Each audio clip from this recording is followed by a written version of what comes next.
വിശദമായ വാർത്തയിലേക്ക്. കേരളത്തിലെത്തിയത് 14 കുറുവ സംഘമെന്ന പോലീസ്. സന്തോഷിനെ മാത്രമാണ് പിടികൂടാനായത്.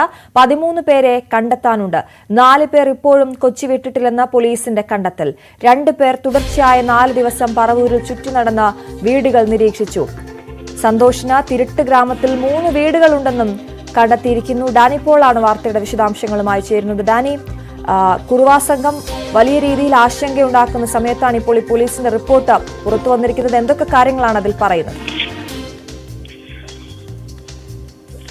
ഇതിൽ കുറുവാ സംഘത്തെ കുറിച്ച് കൃത്യമായ രീതിയിലുള്ള ഒരു അന്വേഷണം, പ്രത്യേകിച്ച് ഈ സന്തോഷിനെ ചോദ്യം ചെയ്തതിന് ശേഷമാണ് ഈ രീതിയിലുള്ള റിപ്പോർട്ടിലേക്ക് പോലീസ് കടന്നിരിക്കുന്നത്. ഈ വിശദമായ റിപ്പോർട്ട് പോലീസ് ഉന്നതാധികാരികൾക്ക് ഇത് സംബന്ധിച്ച് സമർപ്പിച്ചിട്ടുമുണ്ട്. ഇതിൽ വ്യക്തമാക്കുന്നത് കേരളത്തിലേക്ക് എത്തിയത്, മോഷണം തന്നെ ലക്ഷ്യമിട്ടുകൊണ്ട് കേരളത്തിലേക്ക് എത്തിയത് സന്തോഷിനൊപ്പം 14 പേരടങ്ങുന്ന ഒരു സംഘമാണ് കേരളത്തിലേക്ക് വരികയും ചെയ്തത്. ഇത് എറണാകുളം, ആലപ്പുഴ ജില്ല ഇവിടങ്ങൾ കേന്ദ്രീകരിച്ചുകൊണ്ടാണ് ഈ സംഘം മുന്നോട്ട് പോവുകയും ചെയ്തത്. മോഷണം തന്നെയാണ് ഇവരുടെ ഒരു കുലത്തൊഴിൽ എന്നെല്ലാം പറയുന്ന രീതിയിലാണ് ഇവരുടെ കാര്യങ്ങൾ. കാരണം ഇവരുടെ ഈ തിരുട്ട് ഗ്രാമം എന്നെല്ലാം പറയുന്ന സ്ഥലത്താണ് ഇവരെല്ലാം കേന്ദ്രീകരിക്കുകയും ചെയ്യുന്നത്. ഈ 14 പേരടങ്ങുന്ന സംഘത്തിൽ ഇപ്പോൾ ഈ സംഘാംഗം എന്ന് പറയാവുന്നത് പോലീസിന്റെ പിടിയിലായിരിക്കുന്നത് സന്തോഷ് മാത്രമാണെന്നാണ് ഇതുവരെ പോലീസ് സ്ഥിരീകരിക്കുന്നത്. മറ്റുള്ളവർ ഇനിയും ഈ പോലീസിന്റെ പരിധിക്ക് പുറത്താണ്. അവരെ കൂടി പോലീസ് പിടികൂടേണ്ടതുണ്ട്. ഇപ്പോൾ അവരെ സംബന്ധിച്ചൊരു വ്യക്തമായ വിവരങ്ങളില്ല. ഒടുവിലുള്ള ഒരു റിപ്പോർട്ട് എന്ന് പറയുന്നത് പറവൂരിൽ ഇവർ നടത്തിയ മോഷണ ശ്രമമാണ് ഒടുവിൽ ഇത് സംബന്ധിയായ റിപ്പോർട്ട് കാര്യങ്ങൾ ഉള്ളത്. അപ്പോൾ ഇത്തരം കാര്യങ്ങളിൽ ഇപ്പോൾ അത് സംബന്ധിച്ച് കൂടുതൽ അന്വേഷണത്തിലേക്ക് അടക്കം പോകേണ്ടതുണ്ട്. ഈ 2 പേരും ഇവർ ഈ സംഘങ്ങളുടെ ഭാഗമാണ് എന്നത് സംബന്ധിച്ച് പോലീസ് സ്ഥിരീകരിക്കുന്നു. സന്തോഷം ഇത് സംബന്ധിച്ചുള്ള വ്യക്തമായ വിവരങ്ങൾ നൽകിയിട്ടുണ്ട്.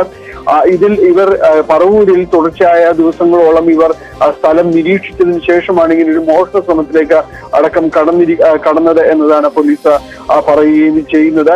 ഇതിൽ സംഘങ്ങൾ പലതായി ചിതറി, പ്രത്യേകിച്ച് സന്തോഷ് അടക്കം പിടിയിലാവുന്നു. പോലീസിന്റെ അന്വേഷണം ഊർജിതമായിട്ട് മുന്നോട്ട് പോകുന്നു. പലയിടത്തും പെട്രോളിംഗ് ശക്തമാക്കുന്നു. അങ്ങനെ ഇവർ എന്ത് ലക്ഷ്യമിട്ട് ഇവിടേക്ക് വന്നിരുന്നു അത് മോഷണം തുടരാൻ കഴിയാത്ത സാഹചര്യത്തിലേക്ക് അടക്കം പോകുന്നു. മാത്രമല്ല ഇവരെ കുറിച്ചുള്ള ഒരു വ്യക്തമായ വിവരങ്ങളിലേക്ക് പോലീസ് ശേഖരിച്ചിട്ടുണ്ട്. പക്ഷെ ഇവരെവിടെയെന്ന് ട്രാക്ക് ചെയ്യാൻ കഴിഞ്ഞില്ലെങ്കിലും ആരൊക്കെയാണ് എന്തൊക്കെയാണ് എന്ന രീതിയിലേക്ക് പോലീസ് വിവര ശേഖരണം അടക്കം നടത്തിയിട്ടുണ്ട്.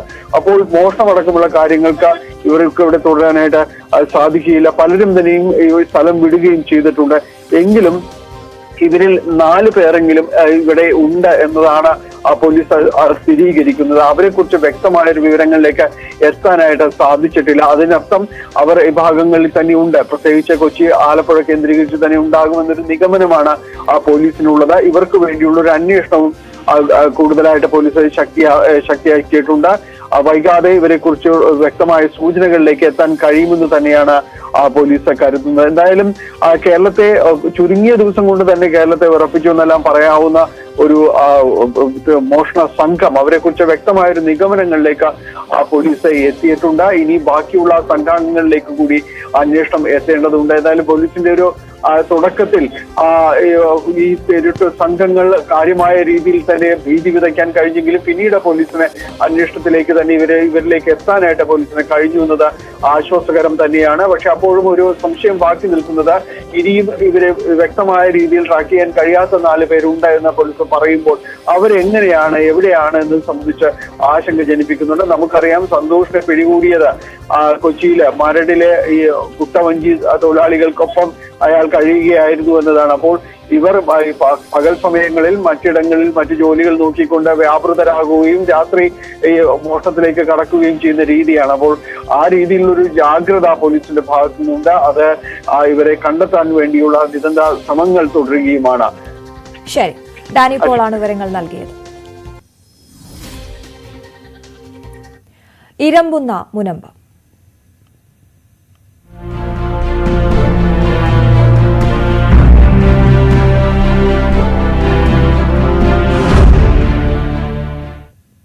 മുനമ്പം ഭൂമി പ്രശ്നത്തിൽ ജുഡീഷ്യൽ കമ്മീഷനെ നിയമിച്ചതിൽ സർക്കാരിനെ വിമർശിച്ച് ദീപിക മുഖപ്രസംഗം. അന്വേഷണ കമ്മീഷൻ ഒളിച്ചോട്ട രാഷ്ട്രീയത്തിന്റെ സൃഷ്ടിയാണ്. വിവാദങ്ങളിൽ നിന്ന് ശ്രദ്ധ തിരിക്കാൻ സർക്കാർ എന്തൊക്കെയോ ചെയ്യുന്നുണ്ടെന്ന തോന്നലുണ്ടാക്കാനാണ് അന്വേഷണ കമ്മീഷൻ എന്നാണ് വിമർശനം.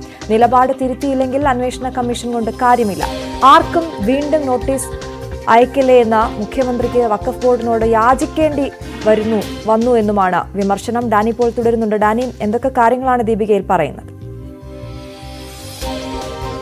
ഇതിൽ കഴിഞ്ഞ കുറെ നാളുകളായിട്ട് തന്നെയും കൃത്യമായ ഒരു നിലപാട് ഈ വിഷയങ്ങളിൽ ക്രൈസ്തവ സഭകൾ സ്വീകരിക്കുന്നുണ്ട്. അതിൽ സംസ്ഥാന സർക്കാർ എടുക്കുന്ന നിലപാടുകൾ പലപ്പോഴും വിമർശന വിധേയമായിട്ട് തന്നെ കാണുന്നുണ്ട്. ഇതിന്റെ ഒരു തുടർച്ച തന്നെയാണ് ഇപ്പോൾ ദീപികയുടെ ഒരു മുഖപ്രസംഗം എന്ന് നമുക്ക് പറയാവുന്ന കാര്യങ്ങൾ. അതിൽ അന്വേഷണ കമ്മീഷൻ സംബന്ധിയായ കാര്യങ്ങളിൽ ചില ചോദ്യങ്ങൾ ദീപിക മുഖപത്രം ഉയർത്തുന്നുണ്ട്.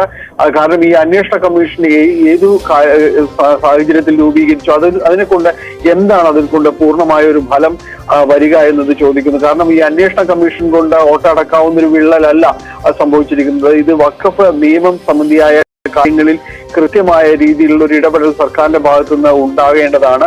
പക്ഷെ അതുണ്ടാകുന്നില്ല. വഖഫ് നിലപാട് തിരുത്തി, വഖഫാണ് ഇക്കാര്യത്തിൽ ഒരു നിലപാട് എടുക്കേണ്ടത്. മുൻപ് വിഷയത്തിൽ അവർ നിലപാടെടുക്കാതെ ഈ അന്വേഷണ കമ്മീഷനെ കൊണ്ട് യാതൊരു കാര്യവുമില്ല എന്ന് ദീപിക മുഖപത്രം നിരീക്ഷിക്കുന്നു. ഇതിൽ ചില രാഷ്ട്രീയക്കാർക്ക് ഒഴികെ എല്ലാവർക്കും കാര്യങ്ങൾ അറിയാം. ഇതിൽ പ്രധാന ഒരു വില്ലൻ എന്ന് പറയുന്ന വഖഫ് നിയമം തന്നെയാണെന്ന് മുഖപത്രം ചൂണ്ടിക്കാണിക്കുന്നത്. അതുകൊണ്ട് തന്നെ ഈ അന്വേഷണ കമ്മീഷൻ പരിശോധിക്കേണ്ടത് ഇരയുടെ കൈവശാവകാശ രേഖയല്ല, മറിച്ച് ഈ വേട്ടക്കാരന്റെ കയ്യേറ്റ അവകാശ രേഖയാണ് പരിശോധിക്കേണ്ടതെന്ന് മുഖപത്രം ചൂണ്ടിക്കാണിക്കുന്നു. അതിൽ വഖഫിന് മുനമ്പവുമായി ബന്ധമില്ലെന്ന് ചിലർ ചൂണ്ടിക്കാണിക്കുന്നുണ്ട്. അത്തരം പ്രചാരകരുടെ ഒരു സംരക്ഷകരായിട്ട് ഈ കോൺഗ്രസും ഇടതുപക്ഷവും എല്ലാം തന്നെ മാറുന്നുവെന്ന രൂക്ഷമായ വിമർശനവും മുഖപത്രത്തിൽ വേണ്ടി വന്നു. അതിനേക്കാൾ ദൗർഭാഗ്യകരമാണ് മുഖ്യമന്ത്രിക്ക് അന്വേഷണ കമ്മീഷനെ നിയമിക്കുമ്പോൾ വീണ്ടും ആർക്കും നോട്ടീസ് അയക്കല്ലേ എന്ന് വഖഫ് ബോർഡിനോട് യാചിക്കേണ്ട ഒരു അവസ്ഥയിലേക്ക് മുഖ്യമന്ത്രിയും വന്നുവെന്ന് ഇതിൽ ദീപിക മുഖപത്രം ചൂണ്ടിക്കാണിക്കുന്നു. ഒപ്പം സംസ്ഥാനത്തെ ക്രിസ്ത്യൻ ന്യൂനപക്ഷങ്ങളടക്കം പിന്നോക്കാവസ്ഥ പഠിക്കാനായിട്ട് ഒരു കമ്മീഷൻ നിയമിച്ചിരുന്നു. ജസ്റ്റിസ് ജെ ബി കോശി കമ്മീഷനായിരുന്നു അതിൽ അത് റിപ്പോർട്ട് സമർപ്പിച്ചു. പക്ഷെ അതിൽ എന്ത് നടപടികൾ സ്വീകരിക്കും, ഉടൻ നടപടികൾ ഉണ്ടാകുമെന്ന് ന്യൂനപക്ഷ ക്ഷേമ മന്ത്രി അടക്കം അത്തരം കാര്യങ്ങൾ പറഞ്ഞു. പക്ഷെ അത്തരം നടപടികളിലേക്ക് ഒന്നും തന്നെ നീങ്ങുന്നുമില്ല. അപ്പോൾ ഇത്തരം കാര്യങ്ങളെല്ലാം സംസ്ഥാന സർക്കാർ പരിഗണിക്കേണ്ടതാണ്. അപ്പോൾ ഈ അന്വേഷണ കമ്മീഷൻ കൊണ്ട് എന്താണ് ഫലമുണ്ടാകുന്നത്? പല അന്വേഷണ കമ്മീഷനുകളുടെയും ചുമതലയുണ്ടെന്ന ഒരാളെ തന്നെയാണ് ഇപ്പോഴും അന്വേഷണ കമ്മീഷനിലേക്ക് വന്നിരിക്കുന്നത്. അദ്ദേഹത്തിന് മറ്റു ചുമതലകൾ കൂടിയുണ്ട്. അപ്പോൾ എന്താണ് ഇനി ഇക്കാര്യത്തിൽ ഉണ്ടാകുന്നത്? അന്വേഷണ കമ്മീഷൻ കൊണ്ട് യഥാർത്ഥത്തിൽ അതിന്റെ ഒരു ഫലം ഉണ്ടാകുമോ എന്നതടക്കമുള്ള സംശയവും ദീപിക മുഖപത്രത്തിൽ ഉന്നയിക്കുന്നുണ്ട്. ഡാനി, ഈ വിഷയത്തിൽ മുനമ്പത്തിൽ സമരം തുടരുകയാണ്. അവരുടെ ആശങ്ക വലിയ രീതിയിൽ തുടരുകയുമാണ്. ഇത്തരത്തിൽ സർക്കാരിനെ ഒന്ന് പുഷ് ചെയ്യാൻ, സമ്മർദ്ദത്തിലാക്കാൻ പല രീതിയിൽ ശ്രമിക്കുന്നുണ്ടല്ലേ? തീർച്ചയായും ആ രീതിയിലേക്ക് സർക്കാർ ഈ വിഷയത്തിലേക്ക് കൃത്യമായി കടന്നു വരണം എന്ന് തന്നെയാണ് അവർ പറയുന്നത്. അവരിപ്പോൾ ഇതിൽ ശ്രമിക്കുന്ന ഒരു കാര്യം, ഇപ്പോൾ മുനമ്പത്തെ സമരം ഇന്ന് 47ാം ദിവസത്തിലേക്ക് എത്തിയിരിക്കുന്നു. അപ്പോൾ ഈ സമരത്തിൽ അവർ ആവശ്യപ്പെടുന്നതും നിരന്തരമായി അവർ പരിശ്രമിക്കുന്നതുമായ ഒരു കാര്യം, ഈ വിഷയത്തിൽ സർക്കാരിന്റെ ഒരു ഇടപെടൽ, അതിന് മുഖ്യമന്ത്രിയെ നേരിട്ട് കണ്ട് കാര്യങ്ങൾ ബോധിപ്പിക്കാനുള്ള ഒരു ശ്രമം ഇവരുടെ ഭാഗത്തുനിന്ന് ഉണ്ടാകുന്നുണ്ട്. അതിൽ കഴിഞ്ഞ തവണ മുഖ്യമന്ത്രി ഓൺലൈൻ മീറ്റിംഗ് ഇവരുമായി ചർച്ച നടത്തിയിരുന്നു. മറ്റൊന്ന് കൊച്ചിയിൽ എത്തിയപ്പോൾ എറണാകുളം ഗസ്റ്റ് ഹൗസിൽ ഒരു ചെറിയ രീതിയിലുള്ള ഒരു കൂടിക്കാഴ്ചയും നടത്തിയിരുന്നു. പിന്നീട് ഇവരുമായി നടത്തിയ ഓൺലൈൻ ഡിസ്കഷനിൽ കാര്യങ്ങൾ പരിഹരിക്കുമെന്ന് അവർ ഉറപ്പ് നൽകുകയും ചെയ്തിരുന്നു. പക്ഷേ ആ ഒരു ഉറപ്പിന് അപ്പുറം പിന്നീട് അന്വേഷണ കമ്മീഷനിലേക്ക് അടക്കം പോകുന്നു. അപ്പോൾ കാര്യങ്ങൾ നീണ്ടു പോകുന്നു എന്ന രീതിയിൽ അവർക്ക് ഒരു വിമർശനമുണ്ട്. സർക്കാരിന്റെ ഭാഗത്ത് നിന്ന് കൃത്യമായ ഒരു ഇടപെടൽ ഇക്കാര്യങ്ങളിൽ വേണമെന്ന് അവർ ആവശ്യപ്പെടുകയും ചെയ്യുന്നുണ്ട്. അതിനൊപ്പം തന്നെയാണ് ഇതിലെ ഒരു പാർലമെന്റിൽ നിയമം പാസ്സാക്കുന്നതെല്ലാം തന്നെ ഒരു പ്രതീക്ഷയോടെ കാണുകയും ചെയ്യുന്ന ഒരു അവസ്ഥയാണ്. എന്തായാലും ഈ വിഷയത്തിൽ സർക്കാരിന്റെ ഭാഗത്തുനിന്ന് അടിയന്തരമായ ഒരു ഇടപെടൽ കമ്മീഷൻ അല്ലാതെയും ഉണ്ടാകുമെന്നൊരു പ്രതീക്ഷയാണ് അവർക്കുള്ളത്. ഡാനി പോൾ, കൊച്ചിയിൽ നിന്ന്. ADM നവീൻ ബാബുവിന്റെ മരണത്തിൽ CBI അന്വേഷണം ആവശ്യപ്പെട്ടുള്ള ഹർജി ഇന്ന് ഹൈക്കോടതിയിൽ. നവീൻ ബാബുവിനെ കൊലപ്പെടുത്തി കെട്ടിത്തൂക്കിയെന്നും സംസ്ഥാന പോലീസ് അന്വേഷണത്തിൽ തൃപ്തിയില്ലെന്നും കുടുംബം പറയുന്നു. നവീൻ ബാബുവിന്റെ ഭാര്യ മഞ്ജുഷയാണ് ഹർജി നൽകിയത്. പ്രത്യേക അന്വേഷണ സംഘം കേസിൽ ഉൾപ്പെട്ട CPM നേതാവ് PP ദിവ്യയെ സംരക്ഷിക്കാൻ ശ്രമിക്കുന്നുവെന്നാണ് ഹർജിയിൽ പറയുന്നത്. ജസ്റ്റിസ് വെച്ചു കുര്യൻ അധ്യക്ഷനായ ബെഞ്ചാണ് ഹർജി പരിഗണിക്കുക. ആജ്ഞ രവീന്ദ്രനാണ് കൊച്ചിയിൽ നിന്ന് വിവരങ്ങൾ നൽകുക. ആജ്ഞ, വലിയ ഗുരുതരമായ ആരോപണങ്ങളാണ് അവരുടെ ഹർജിയിലുള്ളത്. അതിന്റെ വിശദാംശങ്ങൾ എങ്ങനെയാണ്? അശ്വതി, CBI അന്വേഷണം വേണമെന്ന് തന്നെയാണ് നവീൻ ബാബുവിന്റെ കുടുംബം ഹൈക്കോടതിയിൽ ആവശ്യപ്പെട്ടിരുന്നത്. പോലീസ് അന്വേഷണത്തിൽ വിഷയത്തിൽ തൃപ്തിയില്ല. ഇത് CPM നേതാവ് ദിവ്യ പ്രതിയായ കേസിൽ കാര്യക്ഷമമായ അന്വേഷണം നടക്കുമെന്ന് പ്രതീക്ഷയില്ല എന്ന് തന്നെയാണ് നവീൻ ബാബുവിന്റെ ഭാര്യ മഞ്ജുഷ പറഞ്ഞത്. നീതി ലഭ്യമാക്കാൻ കേന്ദ്ര ഏജൻസിയുടെ അന്വേഷണം വേണമെന്നും ഹർജിയിൽ ആവശ്യപ്പെട്ടിട്ടുണ്ട്. നവീൻ ബാബുവിന്റെ മരണത്തിൽ ഈ CBI അന്വേഷണം ആവശ്യപ്പെടാനുള്ള പ്രധാനപ്പെട്ട കാരണമായിട്ട് കുടുംബം ചൂണ്ടിക്കാണിക്കുന്നത് നിലവിലെ പോലീസ് അന്വേഷണം തൃപ്തിയില്ലെന്ന് തന്നെയാണ്. കാരണം പ്രത്യേകിച്ചും CPM നേതാവ് പ്രതിയായ കേസിൽ ഈ തരത്തിലുള്ള മാനിപ്പുലേഷൻസ് നടക്കാം. അതല്ലെങ്കിൽ സംസ്ഥാനത്ത് സർക്കാരിന്റെ LDF ഭരണം നടക്കുന്ന ഇടത്ത് CPM നേതാവിനെതിരെയുള്ള ഒരു കേസ് എത്രത്തോളം നിലനിൽക്കുമെന്നോ അതല്ലെങ്കിൽ എത്രത്തോളം സത്യസന്ധമായ അന്വേഷണം നടക്കുമോ എന്നുള്ള കാര്യത്തിൽ അവർക്ക് വിശ്വാസ്യതയില്ല. അതുകൊണ്ട് തന്നെ തങ്ങൾക്ക് നീതി ലഭ്യമാക്കാൻ കേന്ദ്ര ഏജൻസിയുടെ അന്വേഷണം വേണമെന്നാണ് ഹർജിയുടെ ആവശ്യം. അതുപോലെ തന്നെ ക്ഷണിക്കപ്പെടാതെ, നമുക്കറിയാം ADMന്റെ യാത്രയപ്പിൽ ക്ഷണിക്കപ്പെടാതെയാണ് ക്യാമറമാനെയും കൂട്ടി ജില്ലാ പഞ്ചായത്ത് പ്രസിഡന്റ് PPTP എത്തിയത്. പ്രസംഗത്തിൽ ഇദ്ദേഹത്തെ മോശക്കാരനായി ചിത്രീകരിക്കുന്ന ഒരു സാഹചര്യം കൂടി ഉണ്ടായിരുന്നതിലേക്ക് നവീൻ ബാബുവിന്റെ മരണം ആത്മഹത്യയാണോ അതല്ലെങ്കിൽ മറ്റേതെങ്കിലും തരത്തിലുള്ളതാണോ എന്നുള്ള കാര്യം വ്യക്തത വേണം എന്നുള്ള കാര്യമാണ് കുടുംബം ആവശ്യപ്പെടുന്നത്. പിന്നീട് മരണത്തിന് ശേഷവും നവീൻ ബാബുവിന്റെ മരണത്തിന് ശേഷവും PPTVയും മറ്റും കുടുംബത്തെ വേട്ടയാടുന്നു തുടരുന്ന ഒരു സാഹചര്യം കൂടെ ഉണ്ട് എന്നാണ് ഭാര്യ മഞ്ജുഷ വ്യക്തമാക്കിയിരിക്കുന്നത്. മാത്രമല്ല ഈ കേസ് പരിഗണിക്കുന്നത് CBIയുടെ അന്വേഷണത്തിലേക്ക് വേണമെന്ന് തന്നെ പ്രധാനപ്പെട്ട ഞാൻ നേരത്തെ സൂചിപ്പിക്കുന്നു. സംസ്ഥാന പോലീസിന്റെ അന്വേഷണത്തിൽ തൃപ്തിയില്ല. ഇത് കൊലപാതകമാണോ എന്ന് സംശയമുണ്ടെന്ന് നവീൻ ബാബുവിന്റെ കുടുംബം കോടതിയെ അറിയിച്ചിട്ടുണ്ട്. ഹൈക്കോടതിയിൽ നൽകിയിരിക്കുന്ന ഹർജിയിൽ പറഞ്ഞിട്ടുണ്ട്. ഈ നവീൻ ബാബുവിനെ കൊലപ്പെടുത്തി കെട്ടിത്തൂക്കിയതാണോ എന്നുള്ള ഒരു സാധ്യത കൂടി പരിശോധിച്ചിട്ടില്ല. അതാണ് പോലീസിന് നേരെ ആരോപണം. അല്ലെ പോലീസ് അന്വേഷണത്തിൽ വിശ്വാസ്യതയില്ല എന്ന് മഞ്ജുഷ വ്യക്തമാക്കാനുള്ള കാരണം പറയുന്നത്. അത് യാത്രയപ്പിന് ശേഷവും ചില ആളുകൾ നവീൻ ബാബുവിനെ ചെന്ന് കണ്ടിട്ടുണ്ട്. മരണത്തിലേക്ക് നയിച്ച വസ്തുക്കൾ പുറത്തു കൊണ്ടുവരാനായിട്ടില്ല എന്നും കുടുംബം വ്യക്തമാക്കുന്നുണ്ട്.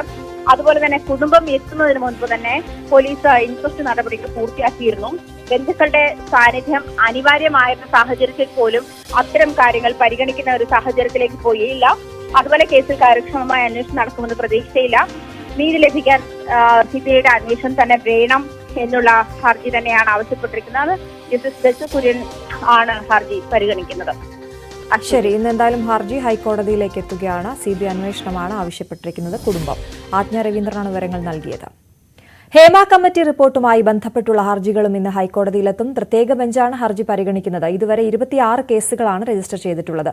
അന്വേഷണ പുരോഗതി അന്വേഷണ സംഘം ഇന്ന് കോടതിയെ അറിയിക്കും. കൊല്ലം പാരിപ്പള്ളി മെഡിക്കൽ കോളേജിൽ ജൂനിയർ ഡോക്ടറെ പീഡിപ്പിക്കാൻ ശ്രമിച്ചെന്ന കേസിലെ പ്രതി ഒളിവിൽ. മെഡിക്കൽ കോളേജിലെ സർജനായ സർബിൻ മുഹമ്മദിനെ പിടികൂടാൻ ഇതുവരെ പോലീസിന് കഴിഞ്ഞിട്ടില്ല. ജൂനിയർ ഡോക്ടറെ സർജൻ മുറിയിൽ വെച്ച് പീഡിപ്പിക്കാൻ ശ്രമിച്ചു എന്നാണ് പരാതി. 1 മാസം മുൻപാണ് സംഭവം നടന്നത്. വിവരങ്ങളുമായി വിനീഷ് ചേരുന്നു. വിനീഷ്, 1 മാസം മുൻപ് നടന്ന കേസ് സംഭവം, അതിൽ ഇതുവരെ പ്രതിയെ പിടിക്കാനായില്ല. എന്താണ് പോലീസ് പറയുന്നത്? അശ്വതി, ഗുരുതരമായിട്ടുള്ള ആരോപണമാണ് ഇപ്പോൾ ഉയർന്നു വന്നിരിക്കുന്നത്. മെഡിക്കൽ കോളേജിലെ സർജനായ സെർബിൻ മുഹമ്മദിനെതിരെയാണ് ഒരു പരാതി നൽകിയിരിക്കുന്നത്. ജൂനിയർ വനിതാ ഡോക്ടറാണ് പരാതി നൽകിയിരിക്കുന്നത്. പീഡന ശ്രമം നടന്നതായിട്ടുള്ള ഒരു പരാതിയെ തുടർന്നാണ് ഇപ്പോൾ പോലീസ് അന്വേഷണം ആരംഭിച്ചിരിക്കുന്നത്. ഇത് സംഭവം 1 മാസമായി നടന്നിട്ടെന്നാണ് അറിയുന്നത്.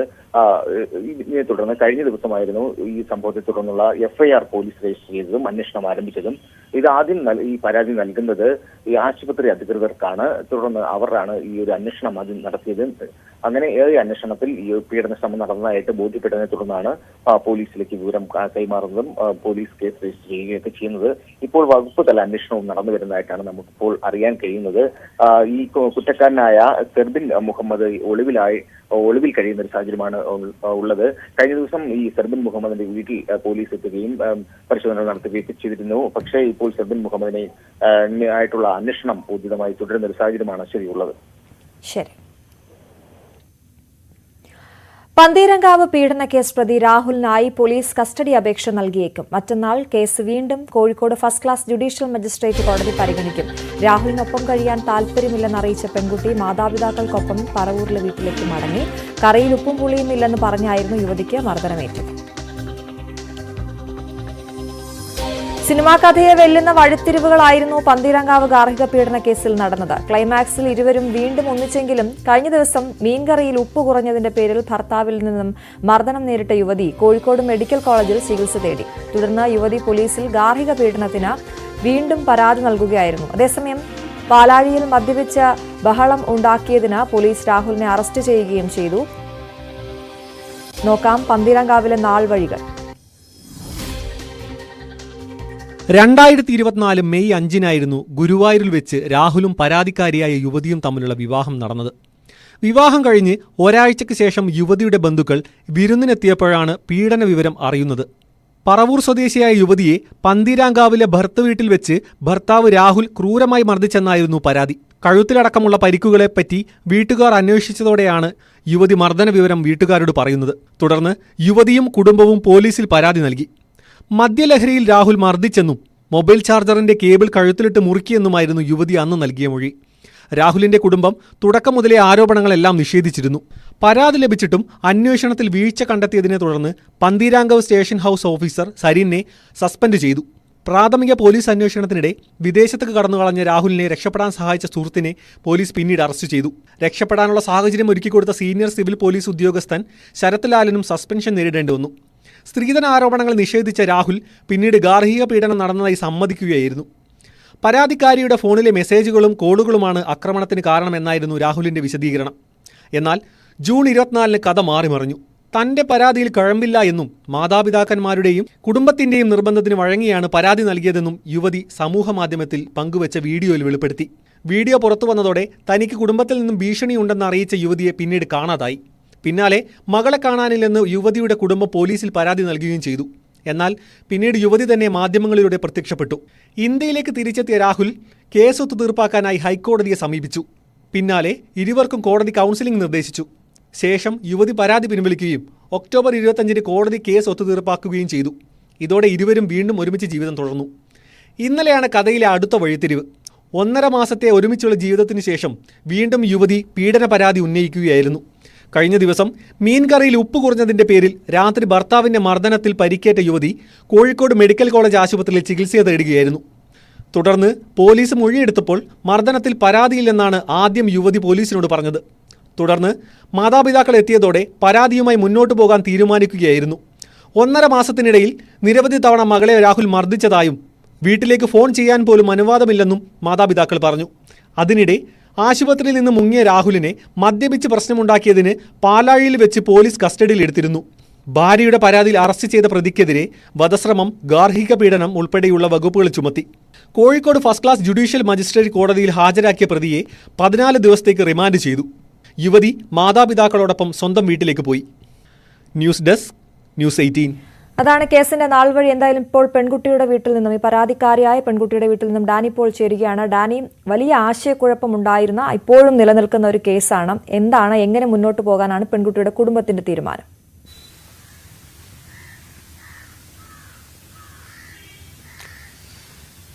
അശ്വതി സൂചിപ്പിച്ചത് തന്നെ ഇതിൽ വലിയ ആശയക്കുഴപ്പങ്ങൾ തുടക്കത്തിൽ അത് നിലനിന്നിരുന്നു. ഇതെന്താണ് കാരണം, ഓരോ തവണയും ഇതുമായി ബന്ധപ്പെട്ടുകൊണ്ട് വാദങ്ങളും മറുവാദങ്ങളും എല്ലാം തന്നെ ഉണ്ടാകുന്ന ഏറ്റവും ഒടുവിലാണ് ഇപ്പോൾ ഉണ്ടായിരിക്കുന്ന ഈ സംഭവം ഉണ്ടായിരിക്കുന്നത്. നമുക്കൊപ്പം പെൺകുട്ടിയുടെ പിതാവ് തന്നെ ചേരുന്നു. അദ്ദേഹം തന്നെ ഇതുമായി ബന്ധപ്പെട്ട കാര്യങ്ങൾ വിശദീകരിക്കും. എന്താണ് ഇപ്പോൾ ഏറ്റവും പുതുതായി വന്നിരിക്കുന്ന സംഭവം?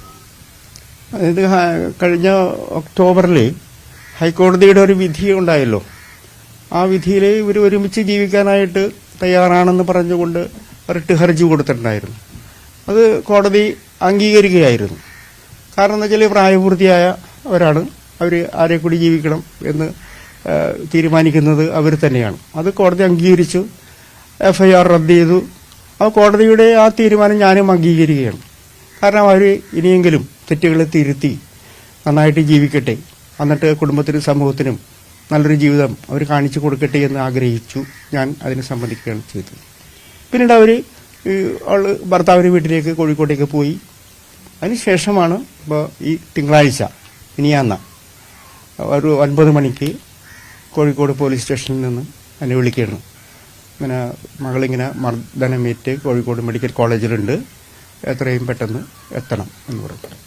അങ്ങനെ ഞങ്ങൾ അപ്പോൾ തന്നെ ഒരു വണ്ടിയെടുത്ത് അവിടെ ചെന്നു. ഒരു വെളുപ്പിന് ഒരു 1:30 ആയപ്പോൾ ചെന്നു. അഡ്മിറ്റാണ്.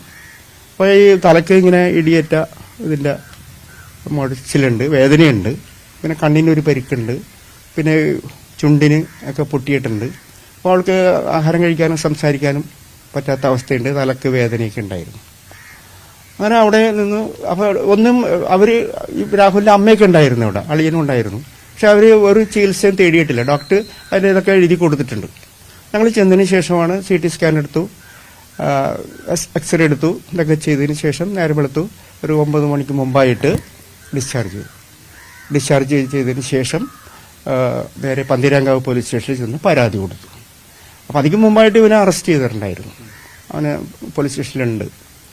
പരാതി കൊടുത്തതിന് ശേഷം ഞങ്ങൾ പോലീസിനോട് പറഞ്ഞു അവളുടെ സർട്ടിഫിക്കറ്റും ഡ്രസ്സും ഒക്കെ അവരുടെ വീട്ടിലാണ്, അതൊന്ന് എടുക്കുന്നതിന് സഹായിക്കണം എന്ന് പറഞ്ഞു.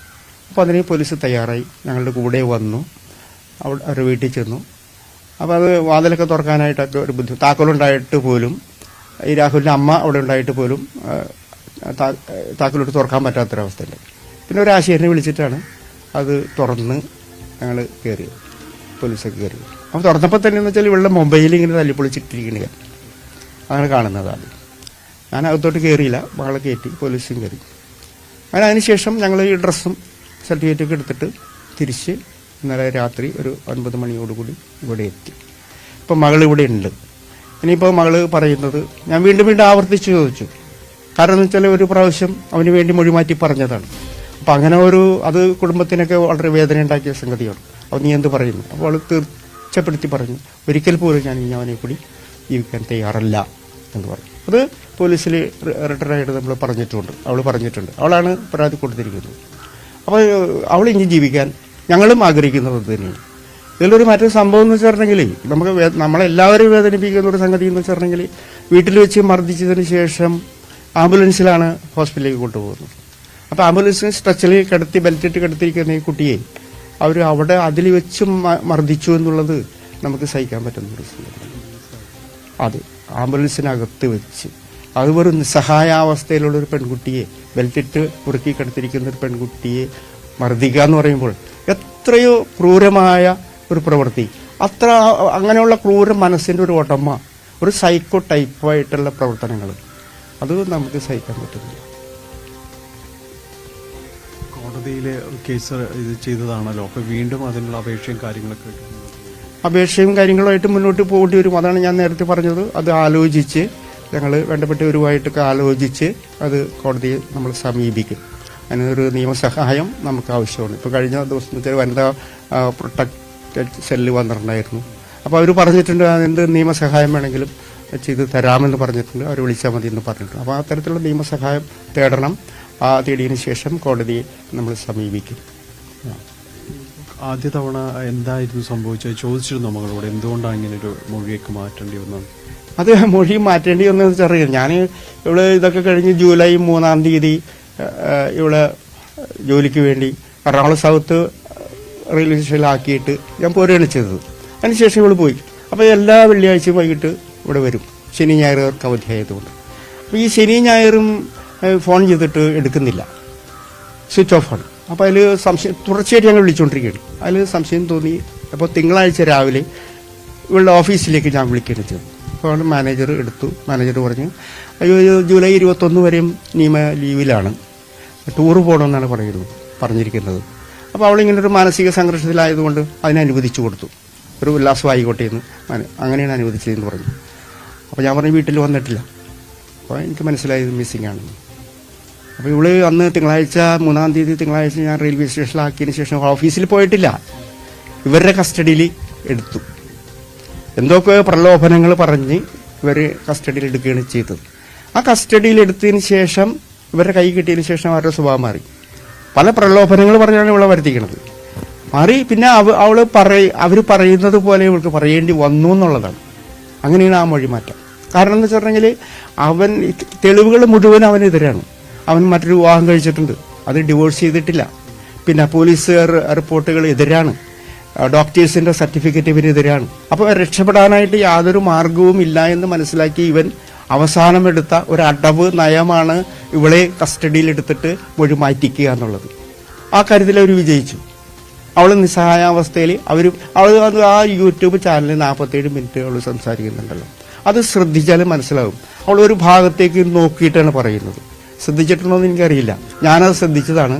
മറ്റുള്ളവർ ശ്രദ്ധിച്ചിട്ട് അത് എന്നോട് വന്ന് പറയുകയുണ്ടായി. ഒരു കാര്യം ശ്രദ്ധിച്ചു, ഒരു ഭാഗത്തേക്ക് നോക്കിയിട്ടാണ്. അപ്പോൾ അവർ എഴുതി കൊടുക്കുകയോ പറഞ്ഞു കൊടുക്കുകയോ ചെയ്യുകയായിരുന്നു. അതാണ് കുടുംബത്തിനെതിരെ ഒക്കെ അവൾ പറയേണ്ടി വന്നത്. വളരെ വേദനയോട് അത് ചെയ്യിപ്പിക്കുകയായിരുന്നു. അതാണ് അവൾക്ക് പറയേണ്ടി വന്നത്. അല്ലെങ്കിൽ ഒരിക്കലും ഞാൻ എൻ്റെ മോളെ പൊന്നുപോലെ വളർത്തിയിട്ടുള്ളതാണ്. അവൾ ഒരിക്കലും അച്ഛനും അമ്മയ്ക്കെതിരായിട്ട് സ്വന്തം മനസ്സുകൊണ്ട് പറയില്ല, ഉറപ്പാണ്. സങ്കടം ഉണ്ടാക്കിയതല്ലേ. അപ്പോഴേക്കും സഹായിച്ച് നിങ്ങൾക്ക് പോലും വളരെ ഇത് ആയില്ലേ, അത് ടിസ്റ്റായി പോകുന്നു എന്നുള്ളത്. ഇനി അവൾ ആ തെറ്റുകൾ മനസ്സിലാക്കി ഒരിക്കലും അവൻ്റെ കൂടെ ജീവിക്കാൻ തയ്യാറല്ല എന്നുറപ്പിച്ച് പറഞ്ഞിട്ടുണ്ട്. പ്രവൃത്തികൾക്കല്ല അയാളുടെ കുടുംബവും കൂട്ടുനിൽക്കും. തീർച്ചയായിട്ടും. എന്ന് വെച്ചാൽ ഇയാൾ മദ്യപിക്കുന്ന ഒരാളാണ്. അവരുടെ കുടുംബക്കാരും മദ്യപിക്കുന്നു, അമ്മ ഉൾപ്പെടെ മദ്യപിക്കുന്നവരാണ്. അപ്പം പിന്നെ അവർക്ക് സ്വബോധം നഷ്ടപ്പെട്ടവർ ഇവനോടൊപ്പം ഇവൻ തന്നെ ഒരിക്കലും പറഞ്ഞിട്ടുണ്ട്, എൻ്റെ അമ്മയാണ് എന്നെ നശിപ്പിക്കുന്നത്. കാരണം അമ്മ അതിന് കൂട്ടി നിൽക്കുന്നു. കാരണം ഇവർക്ക് എന്ന് വെച്ചാൽ ഇവർക്കെതിരെ നമ്മൾ പരാതി പോയി ആദ്യത്തെ സംഭവത്തിൽ അവർക്ക് എതിർപ്പുണ്ടല്ലോ. അപ്പോൾ ഇവർക്ക് അതിൻ്റെ ആയിട്ടുള്ള ചൂഷണങ്ങളുണ്ട്. ആദ്യഘട്ടത്തിൽ പോലീസിൽ നടപടിയെല്ലാം ഉണ്ടായിരുന്നു. പോലീസുകാർക്ക് കൂട്ടുനിൽക്കുന്നു എന്നുള്ളത് ഉണ്ടായിരുന്നു ആദ്യഘട്ടത്തിൽ. അല്ല, ആദ്യഘട്ടത്തിൽ അത് നമ്മൾ പറഞ്ഞു കഴിഞ്ഞതാണ്. പക്ഷേ ഇപ്പോൾ എന്ന് പറഞ്ഞാൽ പോലീസിന്റെ ഭാഗത്തു നിന്ന് നല്ലൊരു സമീപനം, പതിയരകാവ് CI എന്ന് പറഞ്ഞാൽ നല്ല അവിടുത്തെ പോലീസുകാരും വളരെ നല്ലൊരു സഹായം ആണ് നമുക്ക് ചെയ്തിരിക്കുന്നത്. അവരോട് എനിക്ക് പ്രത്യേകം നന്ദിയുമുണ്ട് ആ കാര്യത്തിൽ. നമ്മൾ ഏതെങ്കിലും ഒരു അപാകത വന്നിറങ്ങി തുറന്നു പറയുന്നവരാണ്. എന്നാൽ അന്നൊക്കെ എന്ന് പറഞ്ഞാൽ പോലീസ് മേലാധികാരികൾ സർക്കാരും ഒരുപാട് നമുക്ക് വേണ്ടി അനുകൂലമായിട്ട് നിന്ന്. പോലീസ് മേലാധി ACP, ഉത്തരമേഖല IG, DGP, മുഖ്യമന്ത്രിയുടെ ഓഫീസിൽ നിന്ന് പൊളിറ്റിക്കൽ സെക്രട്ടറി, ഇതൊക്കെ നമുക്ക് അനുകൂലമായിട്ടും, അതുപോലെ വനിതാ കമ്മീഷൻ, രാഷ്ട്രീയ ഭേദമന്യ MLA മാരൊക്കെ രാഷ്ട്രീയക്കാരൊക്കെ നമുക്ക് അനുകൂലമായിട്ട് തന്നെയാണ്. ഇപ്പോഴും അങ്ങനെ തന്നെയാണ് അവർ നമുക്ക് വേണ്ടി. മകളുടെ നിലപാട് ഇക്കുറി അത് ഉറപ്പായിട്ട് തന്നെ അതിൽ തന്നെ തുടരുന്നു. തീർച്ചയായിട്ടും. എന്ന് വെച്ചാൽ അവൾ ഇനി അവനെ കൂടി ജീവിക്കാനായിട്ട് ഉദ്ദേശിക്കുന്നു. അത്ര കണ്ട് സഹിച്ചില്ലേ, അവൾ മതിയായി. അവൾക്ക് ഇനി ഒരു പരീക്ഷണത്തിന് ഞങ്ങളും മകളും തയ്യാറല്ല. അവൾക്കിപ്പോൾ ഏറ്റവും വലിയ സങ്കടം എന്ന് വെച്ചിട്ടുണ്ടെങ്കിൽ അവൾക്കൊരു ജോലി ഉണ്ടായിരുന്നില്ലേ. അവൾ M.Tech കഴിഞ്ഞാണ്.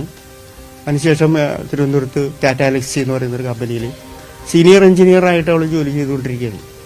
ഒരു 2 വർഷത്തോളം. അവൾ പഠിപ്പ് കഴിയുന്നതിന് മുമ്പ് തന്നെ ജോലി കിട്ടി അവൾക്ക്. അതെ, അങ്ങനെ ആ ജോലി കിട്ടിയ കക്ഷി അവന് റിസൈൻ ചെയ്യിപ്പിച്ചു ആ ജോലി. അതിൽ മാനസികമായ വേദന എനിക്കും അവൾക്കൊണ്ട് ഇപ്പോഴും ഉണ്ട്. കാരണം നല്ലൊരു ജോലി നഷ്ടപ്പെടുത്തി. അവളുടെ ഇപ്പോൾ റിക്വസ്റ്റ് എന്ന് വെച്ചാൽ എനിക്ക് ആ ജോലി വീണ്ടും തിരിച്ച് കിട്ടണം, അല്ലെങ്കിൽ മറ്റൊരു ജോലിയെങ്കിലും, അതിന് ആരെങ്കിലും എന്നെ സഹായിക്കണമെന്ന് അവൾ കെഞ്ചിടും. കാരണം അവളുടെ നിലയിൽ ഒരു പെൺകുട്ടിയെ സംബന്ധിച്ചിടത്തോളം ജോലി എന്ന് പറയുന്നത് ഇപ്പോൾ പ്രത്യേകിച്ച് ഇപ്പോഴത്തെ അവസ്ഥയിൽ ആരുമില്ല. ഞങ്ങളൊക്കെ മരിച്ചു പോകും. എനിക്ക് 67 വയസ്സായി. അപ്പോൾ അവളുടെ ജോലി എന്ന് പറയുന്നത് അവളൊരു നിലനിൽപ്പിൻ്റെ വിഷയമല്ലേ. അത് നഷ്ടപ്പെട്ടതിലുള്ള മാനസികാഘാതം അവൾക്ക് തീർച്ചയായിട്ടും ഇപ്പോഴും ഉണ്ട്, ഞങ്ങൾക്കുണ്ട്.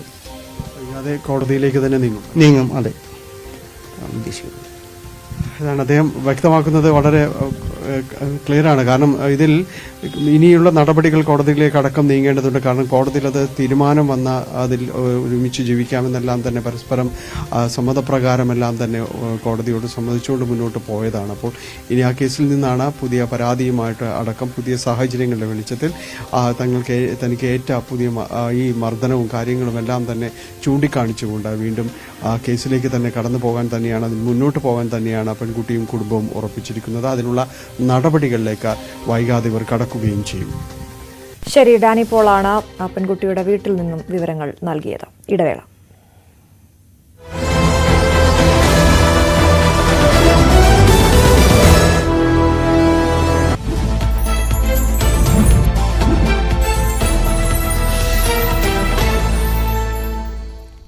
നമസ്കാരം, ഫാസ്റ്റ് ന്യൂസിലേക്ക് സ്വാഗതം.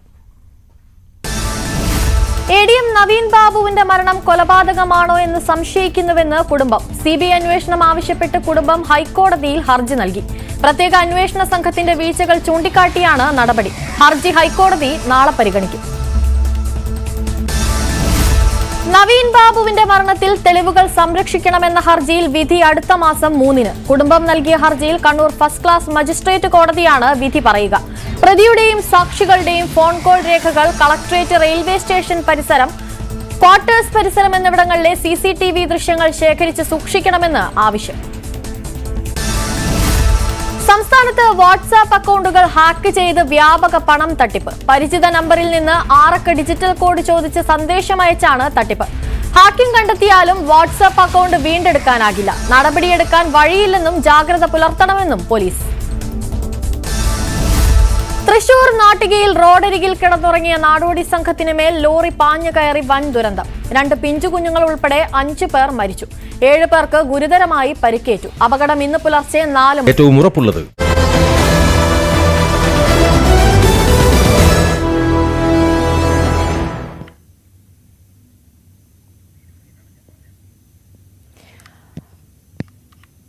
പുന്നമടയ്ക്ക് പകരം സീപ്ലെയിൻ പുറക്കാട്ടിറക്കാം.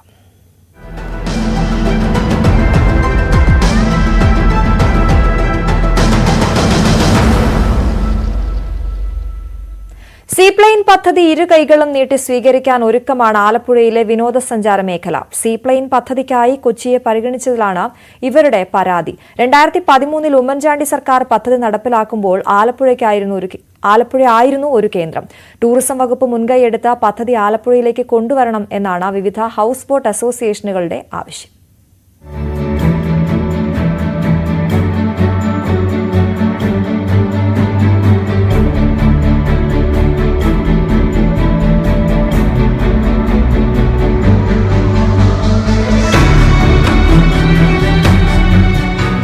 കോടികൾ ചിലവഴിച്ച് എങ്ങുമെത്താതായ ടൂറിസം സർക്യൂട്ട് പദ്ധതി, മുടങ്ങിപ്പോയ സീപ്ലെയിൻ, പുന്നമടയിൽ പൊട്ടിത്തകർന്നു നിൽക്കുന്ന ടൂറിസം ആസ്ഥാനം, അവഗണനയുടെയും കെടുകാര്യസ്ഥതയുടെയും ഒരുപാട് ഉദാഹരണങ്ങളുണ്ട് ആലപ്പുഴയ്ക്ക്.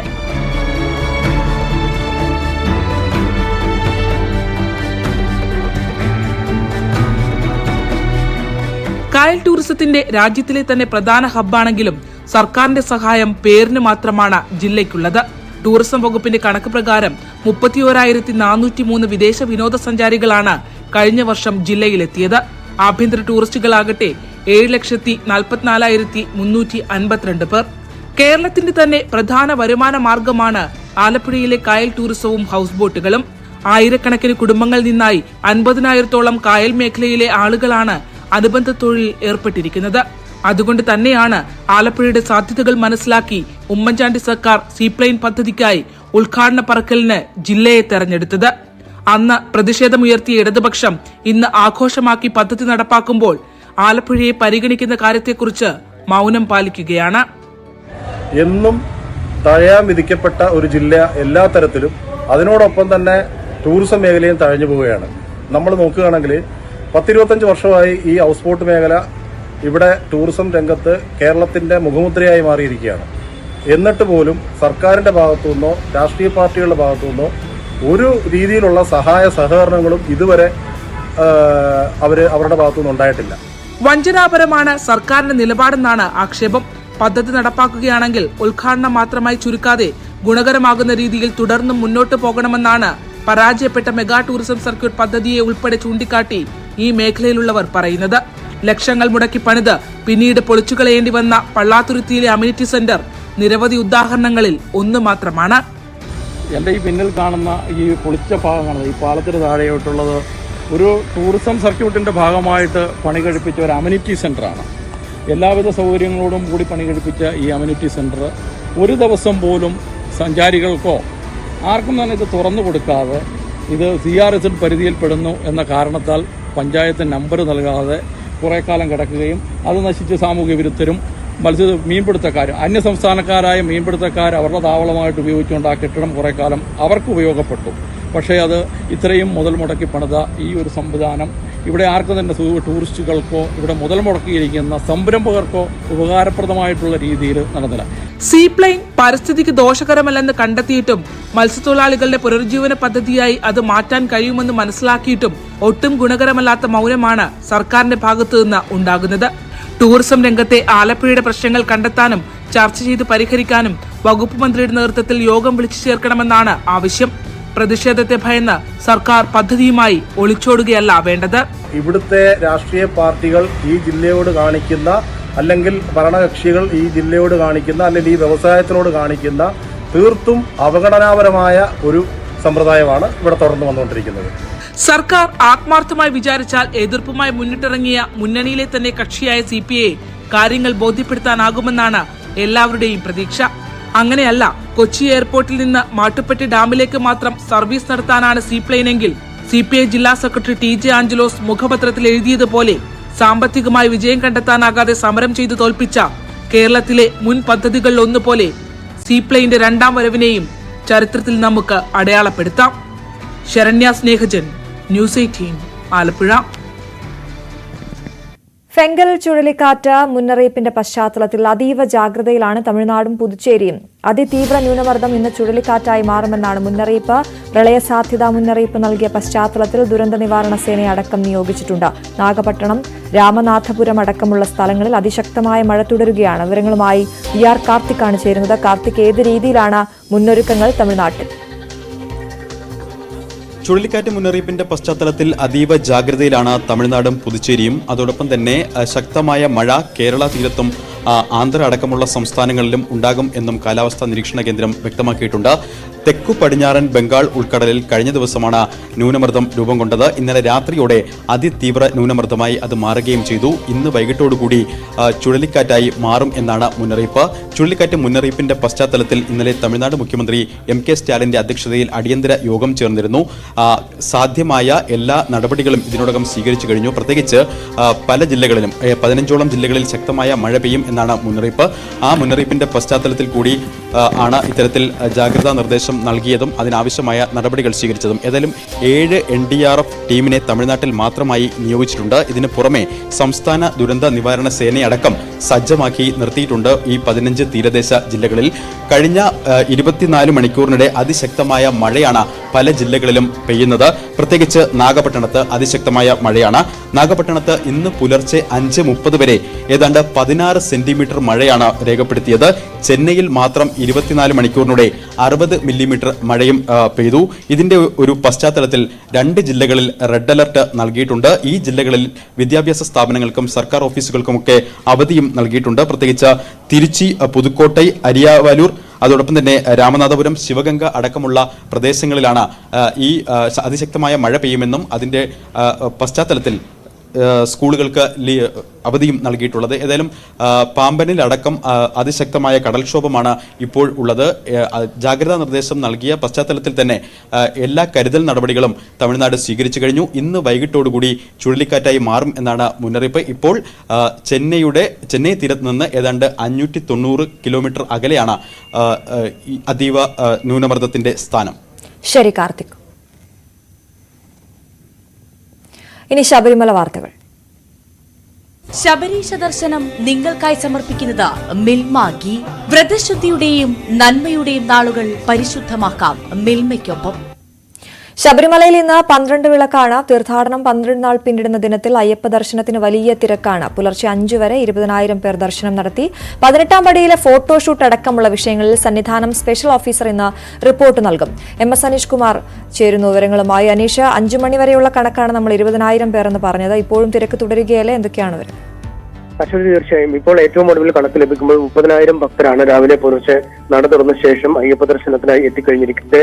നമുക്കറിയാം, പ്രത്യേക ആഘോഷങ്ങളോ അല്ലെങ്കിൽ അത്തരത്തിൽ ആചാരങ്ങളോ ഒന്നും 12 വിളക്കുമായി ബന്ധപ്പെട്ടില്ലെങ്കിൽ പോലും ശബരിമല തീർത്ഥാടനം വൃശ്ചിക പുലരിയിൽ തുടങ്ങി 12 നാൾ പിന്നിടുമ്പോൾ കൂടുതൽ തീർത്ഥാടകർ സന്നിധാനത്തേക്ക് എത്തിത്തുടങ്ങും എന്നതാണ് മുൻവർഷങ്ങളിൽ വ്യക്തമായിരിക്കുന്നത്. കാരണം കേരളത്തിലെ തീർത്ഥാടകർ പലപ്പോഴും വൃശ്ചികം 1 മാലയിട്ട ശേഷം ഒരാഴ്ച വ്രതം കഴിഞ്ഞ് അല്ലെങ്കിൽ 10 ദിവസം വ്രതം കഴിഞ്ഞാണ് സന്നിധാനത്തേക്ക് ദർശനത്തിനായി എത്താൻ തുടങ്ങുന്നത്. അതുകൊണ്ട് തന്നെ കൂടുതൽ തിരക്ക് മുൻവർഷങ്ങളിൽ അനുഭവപ്പെട്ട ഒരു ദിവസം കൂടിയാണിത്.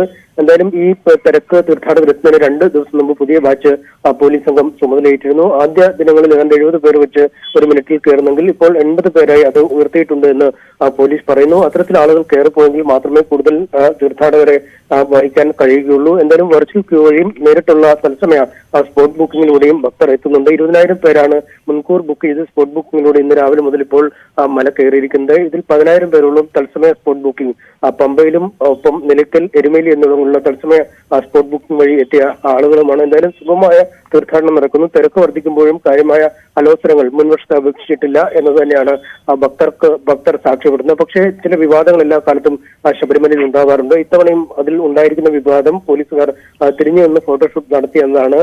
ആംഡ് ബറ്റാലിയനിലെ പോലീസുകാരായിരുന്നു അവർ. ഈ ശബരിമല ഡ്യൂട്ടി, പ്രത്യേകിച്ചും 18ാം പടിയിൽ ഡ്യൂട്ടി നോക്കിയിരുന്ന പോലീസുകാരാണ് അവർ.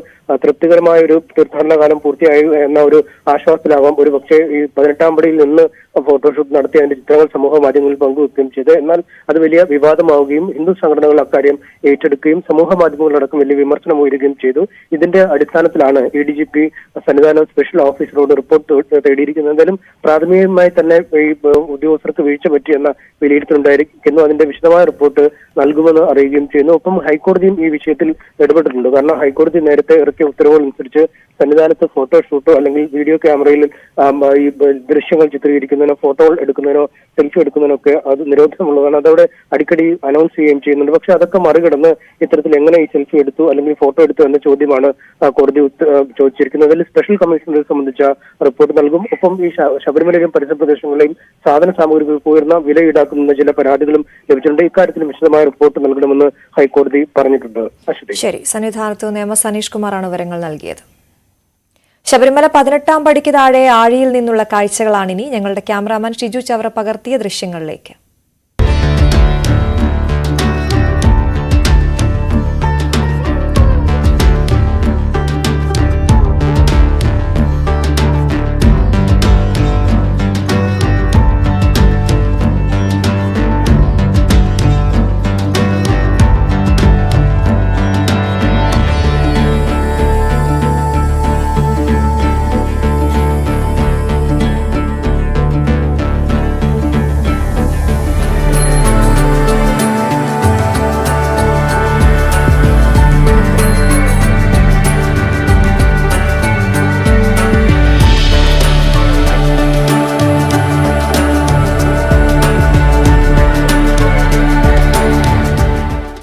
ശബരീശ ദർശനം നിങ്ങൾക്കായി സമർപ്പിച്ചത് മിൽമാഗി.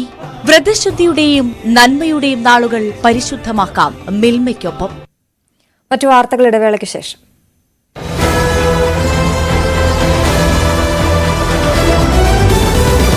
രാജ്യത്തിന്റെ പുരോഗതി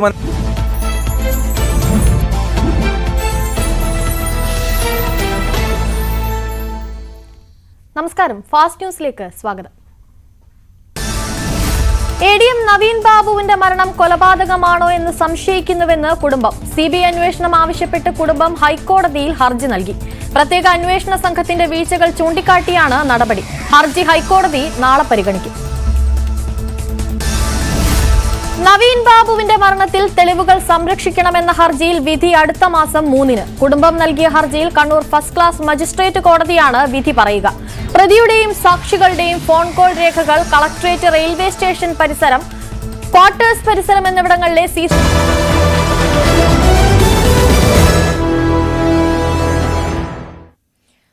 ഇസ്രായേൽ ഹിസ്ബുള്ള സംഘർഷത്തിൽ വെടിനിർത്തലിന് ധാരണ. ഹിസ്ബുള്ള ലിറ്റനി നദിയുടെ വടക്കോട്ട് പിന്മാറും. ഇസ്രായേൽ സൈന്യം ലബനൻ അതിർത്തി വിടും. തീരുമാനം അമേരിക്ക സ്വാഗതം ചെയ്തു. അതേസമയം ധാരണയ്ക്ക് പിന്നാലെ ലബനനിൽ വീണ്ടും ഇസ്രായേൽ ആക്രമണമെന്ന റിപ്പോർട്ടുകളുമുണ്ട്. വിവരങ്ങളുമായി ന്യൂസ് ഡെസ്കിൽ നിന്നും ആര്യ ആർ ദേവനാണ് ചേരുന്നത്. ആര്യ, സമാധാനത്തിന്റെ വാർത്തകൾ വരുന്നു, അതിനിടെ ആക്രമണം വീണ്ടും നടന്നുവെന്ന റിപ്പോർട്ടുകളുമുണ്ട്. ഏറ്റവും ഒടുവിൽ ലഭിക്കുന്ന വിവരങ്ങൾ എങ്ങനെയാണ്?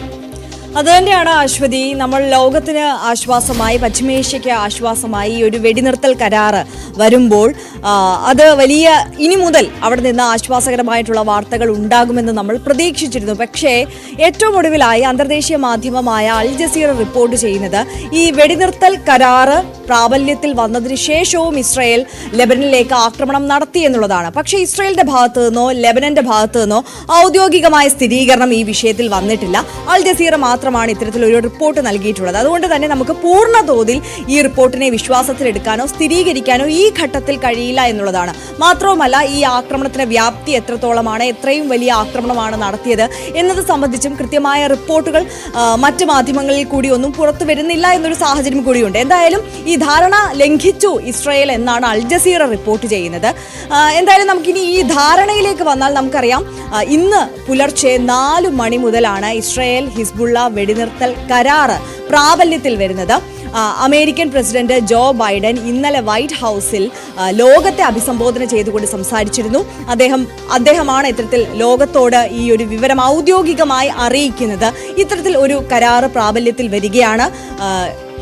ഇസ്രയേലും ഹിസ്ബുള്ളയും തമ്മിലുള്ള വെടിനിർത്തൽ കരാറ് അതിനൊരു തീരുമാനമായിരിക്കുന്നു. അത് പ്രാബല്യത്തിൽ വരുന്നു എന്നുള്ളത് ഏറെ സന്തോഷകരവും ആശ്വാസകരവുമായിട്ടുള്ള വാർത്ത എന്നുള്ള തരത്തിൽ തന്നെയാണ് അദ്ദേഹം ഈ ഒരു വാർത്തയെ അഭിസംബോധന ചെയ്തുകൊണ്ട്, ലോകത്തെ അഭിസംബോധന ചെയ്തുകൊണ്ട് ഈ വാർത്ത അറിയിച്ചപ്പോൾ സൂചിപ്പിച്ച കാര്യം. പക്ഷേ എന്നിരുന്നാൽ പോലും അദ്ദേഹം സൂചിപ്പിക്കുന്ന ഒരു കാര്യമുണ്ട്.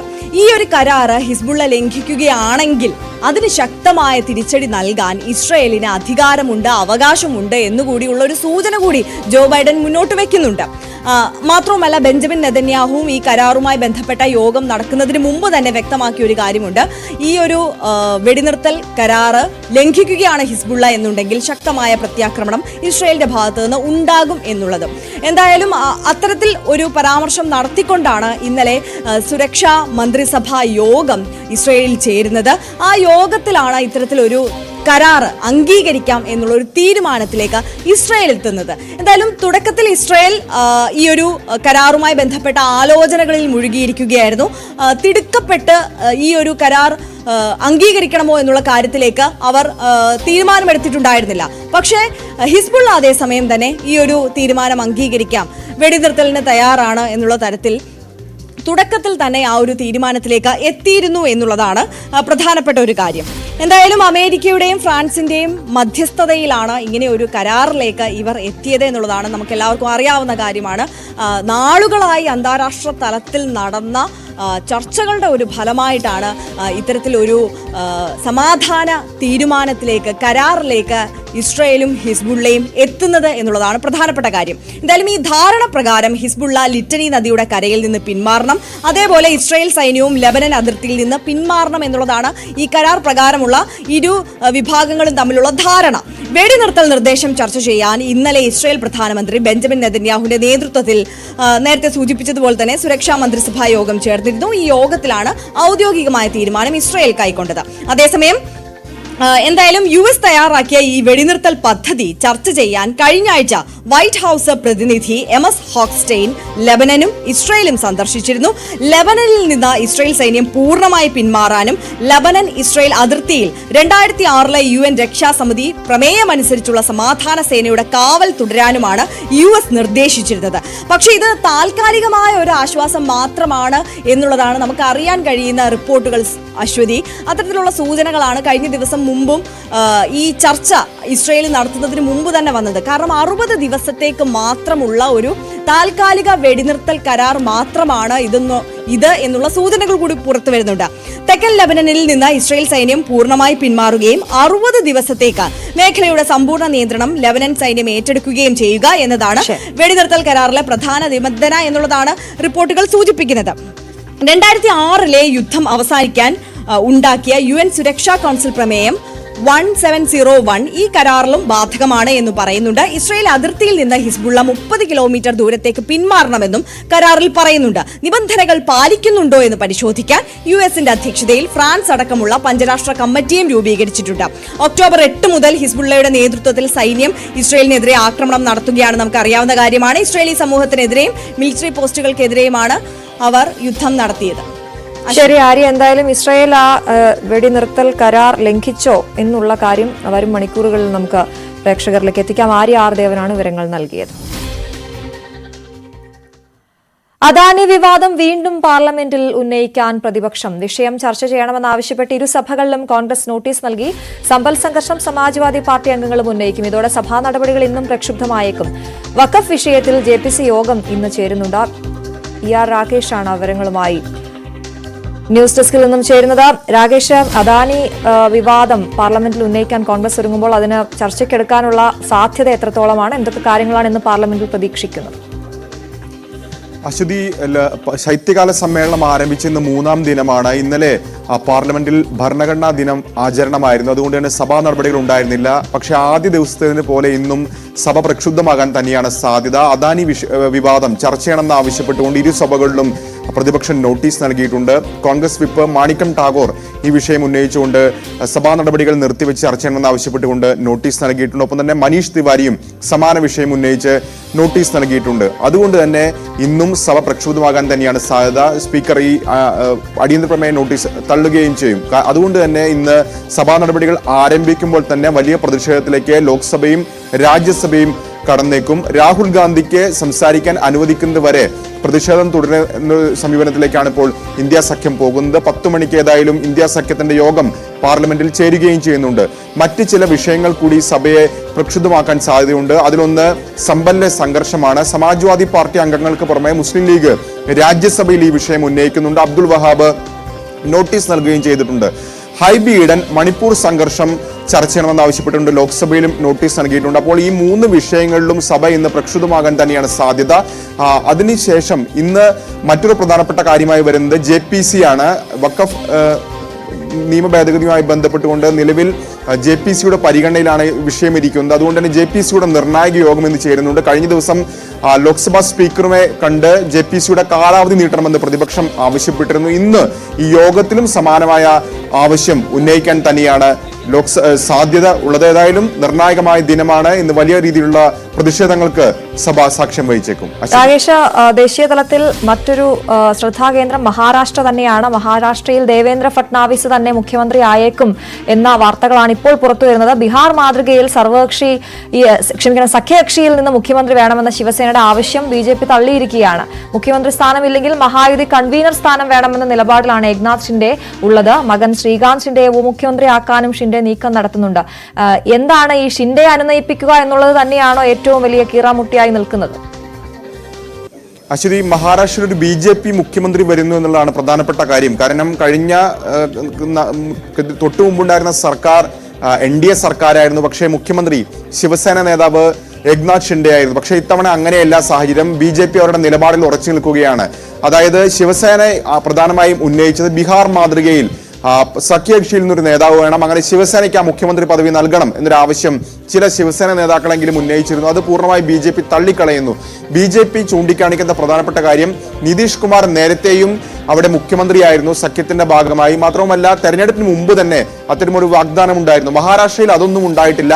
ബീഹാറിൽ JDUവിന്റെ സഹായം പല സീറ്റുകളിലും വിജയിക്കാൻ BJPയെ സഹായിച്ചിട്ടുണ്ട്. പക്ഷേ മഹാരാഷ്ട്ര അതുമായി താരതമ്യം ചെയ്യാൻ കഴിയില്ല എന്നൊരു നിലപാടാണ് ഇപ്പോൾ BJP നേതാക്കൾ ഉന്നയിക്കുന്നത്. അതുകൊണ്ട് തന്നെ ദേവേന്ദ്ര ഫട്നാവിസ് വീണ്ടും മുഖ്യമന്ത്രിയാകാൻ തന്നെയാണ് സാധ്യത. ഇതിന് പകരമായി BJP മുന്നോട്ട് വെച്ചത് ഒരു ക്യാബിനറ്റ് പദവി നൽകാമെന്നുള്ളതാണ്. കാരണം നിലവിൽ കേന്ദ്രത്തിൽ സ്വതന്ത്ര ചുമതലയുള്ള ഒരു മന്ത്രിസ്ഥാനം മാത്രമാണ് ശിവസേനയ്ക്കുള്ളത്. പക്ഷേ ആ നിർദ്ദേശം ഏക്നാഥ് ഷിൻഡെ ഇപ്പോൾ തള്ളിയിരിക്കുകയാണ്. പകരം അദ്ദേഹം മുന്നോട്ട് വെച്ചിരിക്കുന്ന കാര്യം, ഒന്ന് മഹായുതി കൺവീനർ സ്ഥാനം വേണമെന്നുള്ളതാണ്. അതായത് നിലവിലെ മഹാരാഷ്ട്രയിലെ NDA സഖ്യത്തിന്റെ കൺവീനർ സ്ഥാനം അദ്ദേഹത്തിന് വേണമെന്നൊരു ആവശ്യം മുന്നോട്ട് വയ്ക്കുന്നു.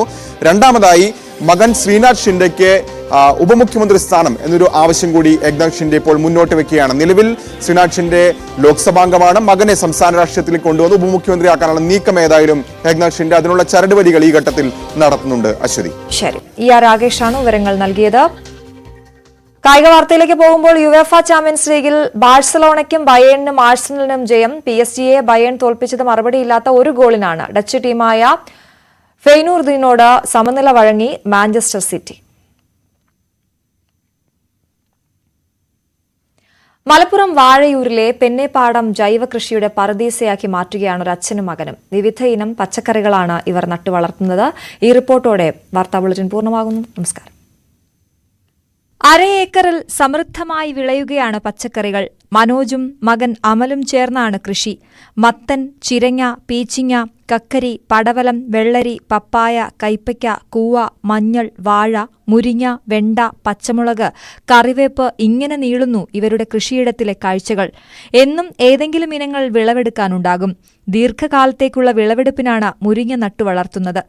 ചാലിയാറിന്റെ തീരത്തായതിനാൽ വെള്ളപ്പൊക്കം പതിവാണ്. ഇവിടെ 2018-ലെ വെള്ളപ്പൊക്കത്തിൽ ധാരാളം എക്കൽ മണ്ണ് അടിഞ്ഞിരുന്നു. ചാലുകൾ കീറി വലിയ തിട്ടകളാക്കി മാറ്റി അതിനു മുകളിൽ മുള പാകി വെള്ളത്തിലേക്ക് തൂങ്ങി നിൽക്കുന്ന രീതിയിലാണ് ഇവരുടെ കൃഷി. കഴുത്തറ്റം വെള്ളത്തിലൂടെ നടന്നും നീന്തിയുമാണ് വിളവെടുപ്പ്. ഈ സ്ഥലം ഇങ്ങനെ നിൽക്കുമ്പോഴാണ് എൻ്റെ മനസ്സിൽ ഇങ്ങനെ ഒരു ഹിറ്റാച്ചി വെച്ചിട്ടൊന്ന് അങ്ങനെ ഒരു ട്രഞ്ച് എടുത്ത് റെഡിയാക്കിയാൽ, അന്ന് എൻ്റെ ഭൂമിയൊന്നും അല്ല, അത് വേറെ ആളെ ഭൂമിയാണ്. ഇങ്ങനെ സംസാരിച്ചപ്പോൾ നിങ്ങൾ എന്താ വെച്ചാൽ കൃഷി ചെയ്തോളിയാണ് എൻ്റെ മനസ്സിലേക്ക് ഒരാശയം.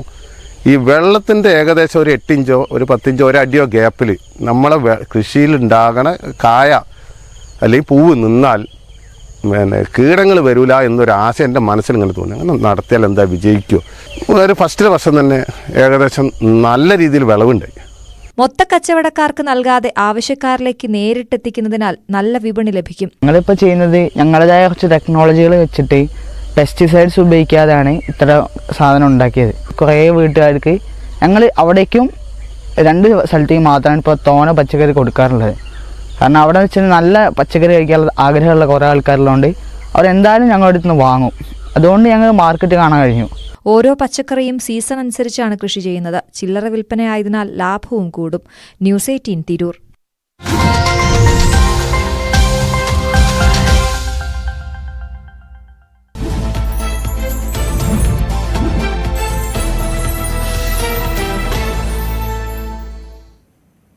നമസ്കാരം, ഫാസ്റ്റ് ന്യൂസിലേക്ക് സ്വാഗതം.